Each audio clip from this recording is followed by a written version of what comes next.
दर्शकगण, श्रोतागण, भाई और बहनों, मातृशक्ति को नमन। चैनल 24+ न्यूज के खास विशेष मनमोहक, सबको अच्छा इंसान बनाने वाला और सबके प्रति अच्छी भावना रखने वाला, सद्भावना रखने वाला कार्यक्रम पुनरुत्थान में आप सभी का हार्दिक स्वागत है, अभिनंदन है, सत्कार है। पुनरुत्थान के माध्यम से लोगों में परिवर्तन आ रहा है। लोग अवगुण छोड़ करके गुणों की ओर आ रहे हैं, अनैतिकता छोड़ करके नैतिक बनते जा रहे हैं, क्योंकि पुनरुत्थान कार्यक्रम में प्रतिदिन ऐसे ऐसे विषय के बारे के अंदर चिंतन किया जाता है जो व्यक्ति के अंदर एक परिवर्तन लाता है। तो हम उसी क्रम में आज का विषय हमारा नैतिकता। भाई और बहनों, दर्शकगण, श्रोतागण, नैतिकता का अर्थ होता है एथिक्स, मॉरल, और उसके बाद के अंदर अच्छा चिंतन, करेक्टर, ये सारे इसके पर्यायवाची है। और नैतिकता वो मूल्य है जो समाज के द्वारा स्थापित किए जाते हैं, जिससे समाज के अंदर एक अनुशासन रहता है, समाज में सबको न्याय मिलता है, समाज के लोग परस्पर शांतिपूर्ण सहअस्तित्व के साथ में जो रह सकते हैं, तो वह इस नैतिकता के माध्यम से होता है।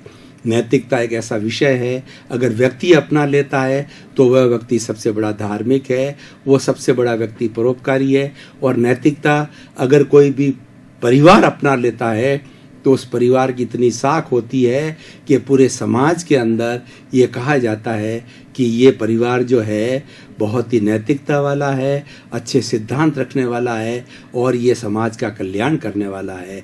और ये कि बात समाज पे लागू होती है, राज्य पे लागू होती है, देश पे लागू होती है और पूरे विश्व के ऊपर लागू होती है। नैतिकता जो है एक ऐसा गुण है जो कि व्यक्ति अगर धारण कर लेता है तो व्यक्ति किसी का शोषण नहीं करेगा, वह व्यक्ति किसी का बुरा चिंतन नहीं करेगा, हमेशा रे की भलाई करना चाहेगा। आज का हम सिनेरियो देखें तो कितनी बड़ी अनैतिकता समाज के अंदर फैल गई है।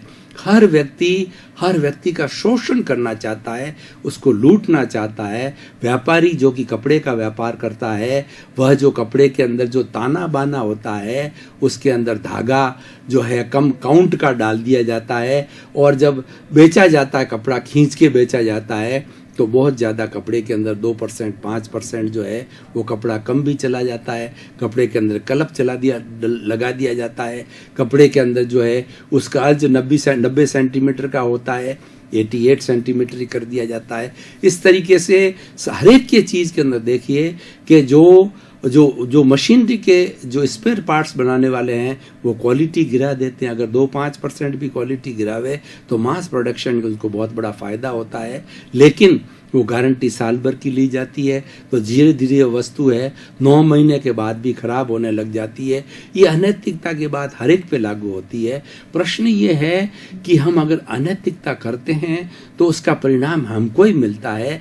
अनैतिकता के कॉजेज हम हमारे लिए डालते हैं, तो आने वाले समय के अंदर, अगले जन्म के अंदर जो है वह अनैतिकता की बात के जो इफेक्ट आएगा वो हमारे लिए आएगा। एक पीपा जी नाम के बहुत बड़े कवि हुए हैं, उन कवि ने बहुत ही सुंदर कहा है, पीपा पापन कीजिए अड़गो रहीजे आप, करनी जासी आपरी कुण बेटो कुण बाप। यानी आप अनैतिकता करेंगे, आप पाप करेंगे तो उसका परिणाम आपको ही भुगतना पड़ेगा। अगले जन्म के अंदर जब परमात्मा आपसे हिसाब मांगेगा, जो यम देवता आपसे हिसाब मांगेगा और हंटर लगाएगा, तो हंटर आपके ही पड़ेगा। उस समय में आप ये कहोगे कि अनैतिकता या पाप जो है मैंने पुत्र के लिए किया या पत्नी के लिए किया, तो कोई भी उसके अंदर शेयर नहीं करेगा, आपको ही करना पड़ेगा। इसीलिए अनैतिकता जो है एक बहुत बुरा गुण है, अवगुण है, और नैतिकता एक सब गुण है, ये गुणों की खान है। ये morality is the mother of the all virtues. Any fellow who is morally correct is a moral man. He will never deceive to other person. He is the most religious fellow. He is the most respected fellow, and such fellows are required in this society. Morality हमारे पे जो है एक ऐसी binding है। वो binding कैसी है? जो कि हृदय परिवर्तन के साथ बाइंडिंग है, फोर्स से बाइंडिंग नहीं है। तो उसका हम पालन करते हैं, उसके परिणाम जो है बहुत अच्छे होते हैं। जो व्यक्ति नैतिक होता है उसकी संतान भी अच्छी होती है। और देखिए, अनैतिकता से कमाया हुआ पैसा है वह भी कई दुखों को लेकर के आता है, और वो अनैतिकता से कमाया हुआ पैसा जो है वो लुटेरे लूट के ले जा सकते हैं, घर पे रेड पड़ सकती है, घर में बीमारी आ सकती है। कई विभागों के अंदर जो है वो सरकारी विभाग के अंदर लोग घूस लेते हैं, बड़ी बड़ी घूस लेते हैं, तो बड़ी बड़ी घूस की उस अनैतिकता का परिणाम उसी समय उनको मिल जाता है। उनकी संतान है वो लूली हो जाती है, लंगड़ी हो जाती है, कई बार उनको जेल हो जाती है, और कई बार उनको बहुत बड़ी इंसल्ट होती है। ये सब नैतिकता। अब नैतिकता और अनैतिकता जो गुण है वह व्यक्ति अपने प्रारंभ से, बचपन से सीखना प्रारंभ कर लेता है। इसलिए कहा जाता है कि बच्चे को जो है प्रारंभ से अच्छे संस्कार दिए जाने चाहिए, और माँ है उसके संस्कारों की प्रथम पाठशाला होती है, प्रथम गुरु माँ होती है। जैसे वो संस्कार देती है वो आगे जाकर के वही संस्कार जो है वो आके उसकी प्रकृति बनते हैं। 3 तरह की बातें होती है हमारे जो है व्यवहार जगत के अंदर।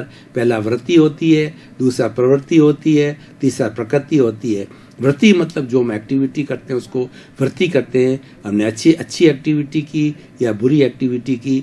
प्रवृत्ति क्या है कि वो बार बार जब की जाती है उसको प्रवृत्ति बोला जाता है, और जब बार बार वही एक्टिविटी की जाती है तो तीसरी उसकी प्रकृति यानी उसका नेचर, उसका स्वभाव, उसका व्यक्तित्व जो है वैसा हो जाता है। इसलिए कहा जाता है कि जैसे भाव होते हैं वैसे विचार होते हैं, जैसे विचार होता है वैसा आचार होता है, जैसा आचार होता है वैसा व्यवहार होता है, जैसा व्यवहार होता है वैसा व्यक्तित्व होता है, और जैसा व्यक्तित्व होता है वैसा परिवार बनता है, वैसा समाज बनता है। तो हम सब चीज़ों की मूल के अंदर जाएं तो नैतिकता एक ऐसा गुण है कि इस गुण को उसके अंदर बिठा दिया जाए तो सारा शुद्धिकरण प्रारंभ हो जाता है। भाई और बहनों, दर्शकगण, श्रोतागण, आप एक नैतिकता की देवी को अपने जो है, जो आपका जो बिजनेस प्लेस है, आपकी जो दुकान है या जो भी कार्य करते हैं उस स्थल के ऊपर आप नैतिकता की देवी को बिठा देते हैं तो आप सबसे बड़े धार्मिक है। और वह नैतिकता की देवी है हमेशा जो है वो आपकी प्रगति कराती रहेगी, आपकी डायरेक्ट से इनडायरेक्ट रूप से हमेशा प्रगति होती रहेगी। मैं आपको एक उदाहरण के तौर बताना चाहता हूँ कि किसी व्यक्ति ने मान लीजिए नैतिकता की देवी को अपनी दुकान के अंदर बिठा दिया। मान लीजिए वह व्यक्ति जो है वो कपड़े का व्यापारी है, उसने नैतिकता की देवी को बिठा दिया तो आप देखेंगे कि उसके यहाँ किसी तरह की चीटिंग नहीं है, कोई भाव में हेरा फेरी नहीं, क्वालिटी में हेरा फेरी नहीं, जो बात कही जाती उसमें झूठ नहीं, यानी सब चीज़ प्रामाणिक होती है। नैतिकता को प्रामाणिकता कहा जाता है।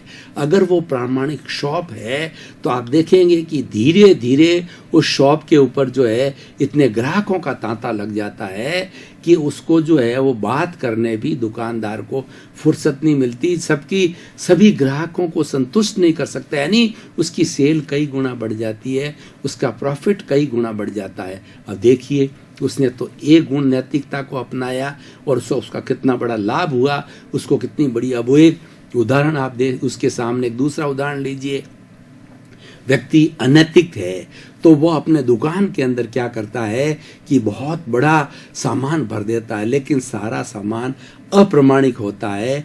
जो भाव कहा जाता है, जो दिया उस पे लिखा हुआ होता है या बोला जाता है, और वो बहुत ज़्यादा प्रॉफिट लिया जाता है। क्वालिटी जैसी कही जाती, डुप्लीकेट चीज़ें रखते हैं और बहुत सी, हालांकि उसके पास में बहुत बड़ा स्टॉक है, लेकिन धीरे धीरे आप देखेंगे कि ग्राहक जब उसके प्रोडक्ट को ले जाके उपयोग में लेते हैं तो वो बात गलत साबित होती है, वो चीज़ डुप्लीकेट मालूम होती है, वो उसकी रेट मार्केट के अंदर है वो इससे ज़्यादा कम होती। धीरे धीरे उस व्यक्ति की पोल खुलने लगती है। पोल खुलते खुलते जो है वो सारे ग्राहक है वो वहाँ से उसका पिंड छुड़ाने लग जाते हैं, उसके ग्राहक कोई नहीं आता है, और धीरे धीरे एक दिन उसको दुकान बंद करनी पड़ सकती है, उसको बहुत बड़ा लॉस हो सकता है। लॉस के साथ साथ में उसकी बड़ी बदनामी हो जाती है कि व्यक्ति बहुत बड़ा नालायक है, बहुत बड़ा बदमाश व्यक्ति है। तो देखिए अब दोनों बातें, एक नैतिकता का पालन करने वाला, एक अनैतिकता पालन करने वाला, उसको सुख मिला, उसको शांति मिली। जो व्यक्ति नैतिक होता है वह व्यक्ति आराम की नींद लेता है, चाहे उसको प्रॉफिट कम मिले, लेकिन उसके मन के अंदर बड़ा संतोष होता है, बड़ी शांति होती है, क्योंकि वह सोचता है मैंने किसी को धोखा नहीं दिया। दूसरे को धोखा देना, वह धोखा तो पता नहीं कब होगा या नहीं होगा, उसको तुरंत धोखा हो जाता है। जो व्यक्ति दूसरे का खड्डा खोदता है, उस खड्डे में तो जाके वो कब गिरेगा, लेकिन पहले उसी समय उसकी मौत हो जाती है। जो व्यक्ति दूसरे का बुरा सोचता है तो दूसरे का तो बुरा होगा या कब होगा, लेकिन जब उसने चिंतन प्रारंभ किया तब से उसका बुरा प्रारंभ हो जाता है। इसीलिए कहते हैं कभी भी नेगेटिव थॉट्स नहीं रखने चाहिए। पॉजिटिव थॉट रखने से पॉजिटिविटी बढ़ती है, और ज्यों ज्यों पॉजिटिविटी बढ़ती है हम मोक्ष की ओर अग्रसर होते हैं। और जितनी जितनी नेगेटिविटी हम रखते हैं उतना उतना पाप हम अर्जित करते हैं। हमारी आत्मा उस पाप से बहुत भारी होती है, और पाप का बड़ा करीन कभी न कभी जरूर फूटता है। इसलिए कुल मिलाकर के भाई और बहनों, दर्शक गण, श्रोतागण, ये नैतिकता का विषय ऐसा है कि आज हमें एक अच्छा माहौल बनाना है। आज का माहौल चारों तरफ अनैतिकता का है। हर व्यक्ति को लूट रहा है, हर व्यक्ति को बेवकूफ बना रहा है, पर उसको पता नहीं कि मैं बेवकूफ दूसरों को बना रहा हूँ, सबसे ज्यादा बेवकूफ मैं स्वयं को बना रहा हूँ। जितना जितना आप शोषण का कार्य करेंगे, लूटने का कार्य करेंगे, उतने उतने ज्यादा आप शोषित होते जाएंगे, और एक समय ऐसा आएगा कि आपकी दुर्गति निश्चित है, और उसके साथ साथ के अंदर मरने के बाद भी जो है आपका स्थान नरक के अंदर बहुत तैयार है। दर्शकगण, श्रोतागण, भाई और बहनों, हम बहुत चिंतन करते करते गहरे में चले गए थे। और थोड़े समय के लिए हम ब्रेक ले रहे हैं। ब्रेक के बाद पुनः हाजिर हूँ।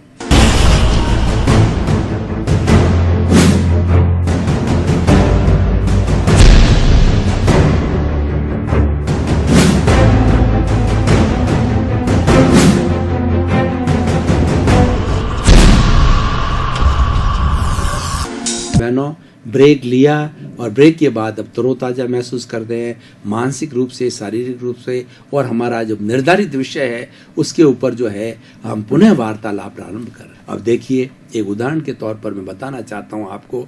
एक मनुष्य है।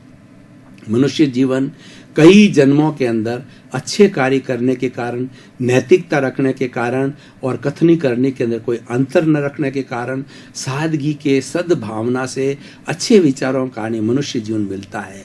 अब मनुष्य जीवन तो हमें मिल गया, लेकिन हम कूट कपट चालू कर देते हैं कि हम तोल माप में गड़बड़ी करते हैं, लेने देने में गड़बड़ी करते हैं हम, और धोखाधड़ी करते हैं, किसी का पैसा दबा लेते हैं, किसी का खा जाते हैं।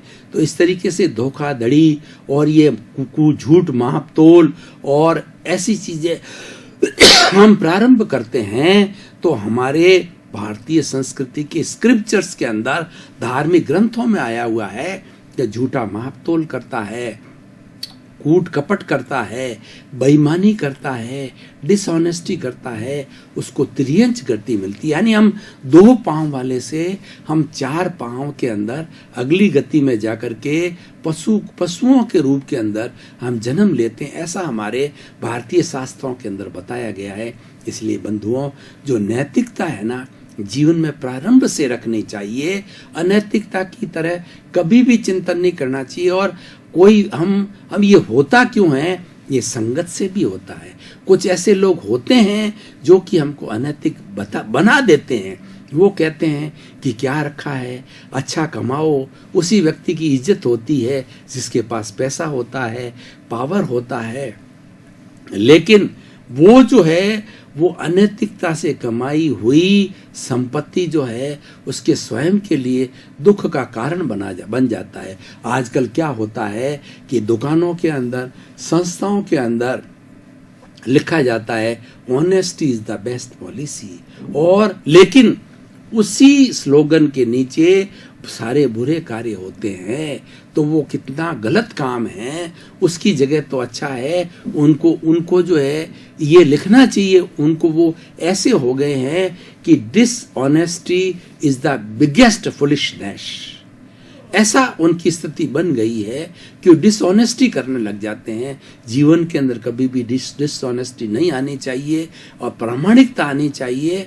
और उसके साथ साथ में व्यक्ति, देखिए, कि मनुष्य जो है वो एक गृहस्थ प्राणी है, उसके परिवार भी है, उसके घर भी है, उसके बाल भी है, उसके बच्चे भी हैं, तो उसके अंदर उसको वो धंधा करता है, उस धंधे के अंदर वो किस लिए करता है? मुनाफा कमाने के लिए करता है। लेकिन मुनाफा कितना? वो अपना एक चिंतन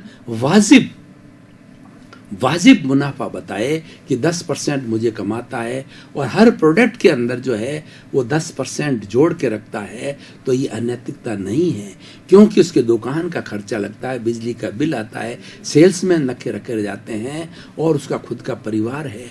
ये जो है ये नैतिकता है। जो कुछ भी हमने मापदंड फिक्स किए हैं उसके अनुसार चलना जो है वो नैतिकता है। समाज भी जो है इस तरीके से वाहेबल मापदंड जो है ना वो निर्धारित करती है। देखिए कि सारा जो हमारा समाज है ना, ये गृहस्थ समाज है, ये साधुओं का समाज नहीं है। साधु तो परमार्थ के लिए होते हैं, उनके साधु वह होता है जिसके घर नहीं होता, वो कंचन कामनी से मुक्त होता है, जिसके रसोई नहीं होती, यानी जिसको कोई भोजन ना तो पकाना होता है, और तीसरा उसके कोई भी रिलेशंस नहीं होते हैं, उसके सगे माँ बाप भी। ये कहा जाता है कि ये संसार पक्षी मेरे पिता है, ये संसार पक्षी भाई है, क्योंकि और वो मांग करके खाते हैं, वो लोगों को ज्ञान देते हैं, वो ईश्वर की भक्ति करते हैं, प्रभु भक्ति करते हैं, और वो जो कुछ भी मांग कर खाते हैं वो उनका जो है लेजिटिमेट जो है ना, उनकी आवश्यकता है कि उनको शरीर चलाना होता है, वो बात अलग है, उनको कुछ नहीं करना पड़ता है। लेकिन गृहस्थी को सब कुछ करना पड़ता है। तो समाज ने भी नैतिकता के ऐसे रूल्स जो किए हैं कि जिससे किसी को कोई कष्ट ना हो। मूल अनैतिकता कहाँ है कि जिससे किसी को कष्ट हो, ऐसा व्यवहार कभी नहीं करना चाहिए जिससे सामने वाले को कष्ट हो। ऐसा व्यापार मत करो जिसके अंदर लूट मचे और व्यक्ति ये सोचे कि मुझे लूट लिया गया है। हर ग्राहक ये चाहता है, हर एक ग्राहक ये जानता है और ये महसूस करता है और ये स्वीकार करता है कि दुकान चलाता लेजिटिमेट उसका प्रॉफिट है, वो तो लेगा और लेना ही पड़ता है और लेना ही चाहिए, ये ग्राहक भी जानता है। लेकिन जब ग्राहक के मन में ये आती है कि मुझे लूट लिया गया, लूट कैसे लिया गया? मान लीजिए वो 100 रुपये की चीज़ खरीद के लाया, मार्केट में पता करें कि वह उसकी जो वाजिब जो दर है वो 30 रुपये, ये 50 रुपये, तब वो कह रहा है लूट लिया गया है। और वह चीज़ अगर मार्केट के अंदर 100 रुपये में खरीद के आया, कहीं जगह 90 रुपये में मिल सकती है उसको, कम प्रॉफिट वाली के अंदर, या होलसेल में मिल सकती है, तो वो उसको फील नहीं करेगा कि भाई जो खुदरा व्यापारी है वो 10% तो कमाएगा ही, नहीं कमाएगा तो उसको कैसे काम चलेगा। ये तो कमाने पर बात गई। दूसरी अनैतिकता की बात हमारे व्यवहार में भी होता है। घर के अंदर, इस समाज के अंदर स्त्री पुरुष जो है दोनों तरह के लोग होते हैं। तो समस्त जो स्त्रियां हैं, एक स्त्री को छोड़ करके समस्त जगत की जो स्त्रियां हैं, उसको जो स्त्री अपने बराबर है उसको बहन, छोटी है तो बेटी, बड़ी है तो माँ के रूप में, दादी के रूप में, नानी के रूप में उसको दृष्टि से देखा जाना चाहिए, उससे कुदृष्टि नहीं रखनी चाहिए। अब देखिए भाई और बहनों, आज के परिप्रेक्ष्य में देखें कि इस तरीके की अगर नैतिकता समाज में स्थापित हो जाती है, आज समाज के अंदर चारों तरफ टीवी में आप सुनते हैं कि वहाँ रेप हो गया, वहाँ रेप हो गया, वहाँ पर हो गया, तो ये कितनी दर्दनाक भारतीय लोगों के अंदर, जो कि हम ब्रह्मचर्य में विश्वास करते हैं, हम वर्ण व्यवस्था में विश्वास करते हैं, हम जो हमारी आश्रम व्यवस्था में विश्वास करते हैं, हम लोग सद्भावना और नैतिकता में विश्वास करते हैं, और उस देश के अंदर, उस समाज के अंदर ऐसे कुकृत्य होते हैं, तो कितनी शर्मनाक बात है और कितनी घृणा की बात है। ये भी अनैतिकता है। अनैतिकता जो है ना, जितना भी दूषण है, जितना भी जो कि लोगों को कष्ट देने वाला है और जिसको कि समाज ने मान्य नहीं किया है, उसके विरुद्ध जाना है, वो सारी अनैतिकता है। तो हमें एक डिसिप्लिन सिटीजन की तरह समाज में रहना चाहिए, घर में रहना चाहिए। घर के साथ जो है आप छोटों के साथ में और बड़ों के साथ के अंदर दुर्व्यवहार करते हैं, भाषा के माध्यम से, शरीर के माध्यम से दुर्व्यवहार करते हैं, वह भी अनैतिकता है। बड़ों को जो है टॉलरेंस पावर होनी चाहिए और छोटों को जो है रेस्पेक्ट दिया जाना चाहिए। बड़ों को छोटों के प्रति वात्सल्य की भावना होनी चाहिए और छोटों को जो है बड़ों के प्रति जो रेस्पेक्ट की भावना होती है। ये गिव एंड टेक, जो हमारी नैतिक कार्य होता है वो गिव एंड टेक से होता है कि रेस्पेक्ट दो और रेस्पेक्ट लो। ये बहुत अच्छा फॉर्मूला है। Live and let others live का फॉर्मूला बहुत सुंदर है और गिव एंड टेक का फॉर्मूला बहुत सुंदर है। मैं तो उसके साथ साथ में जो नवविवाहित पति पत्नी होते हैं उनको मैंने हजारों लोगों को जो है एक फॉर्मूला, जब कोई भी आशीर्वाद लेने आते हैं तो मैं उनको नैतिकता भरे शब्दों में कहता हूँ 50-50। 50-50 का अर्थ क्या हुआ कि तुम दोनों का अधिकार एक दूसरे के ऊपर 50-50% है। तुम उनको सम्मान दो, तुम्हें सम्मान मिलेगा। उसके अधिकारों का हनन तुम मत करो, वो तुम्हारे अधिकारों का हनन नहीं करेगा। उसकी स्वतंत्रता में आप डिस्टर्बेंस ना करो, वो तुम्हारी स्वतंत्रता में डिस्टर्बेंस नहीं करेगा। उसकी जो मूल भावना है उसको तुम सुनो और आदर दो, तुम्हारी भी मूल भावना आदर। यानी अपने आप को देखिए, शादी का अर्थ क्या होता है? शादी का सबसे पहला अर्थ होता है कि वो जो है एक दूसरे के प्रति जो है वो स्नेह की भावना, एक दूसरे को अंडरस्टैंड करना, सम्मान देना, ये एक शादी की परिभाषा हो गई। और उसके बाद के अंदर एक दूसरे के साथ में अच्छा व्यवहार करना, और फिर तीसरी बात शादी की होती है। इस तरीके से जो है दो लोगों के जो विचार विनिमय का जो है आपस के अंदर होराइजन होता है वो अच्छा होना चाहिए। यानी दर्शकगण, श्रोतागण, आपके प्रति बहुत बहुत कृतज्ञता, आपके प्रति सद्भावना। आप प्रतिदिन पुनरुत्थान कार्यक्रम को बड़े आनंद के साथ, बड़ी संख्या के अंदर और बड़ी एकाग्रता के साथ आप सुन रहे हो। इससे हमारा भी ये प्रयास धन्य हुआ। हमको ये लगने लग गया कि आपको इन चीज़ों के अंदर इंटरेस्ट आ रहा है। जिस व्यक्ति को जिस चीज़ में इंटरेस्ट आता है वह उसकी तरफ नेचुरल रूप से भागता है, और क्यों नहीं भागेगा। पुनरुत्थान कार्यक्रम जो है वह जगत कल्याण की बात करता है। सर्वे भवन्तु सुखिनः सर्वे भवन्तु निरामया। इस संसार के समस्त जगत के सभी जीव को सुख मिले, आनंद मिले, प्रेम मिले, सम्मान मिले। उसी क्रम में आपके प्रति मंगल भावना, शुभकामना।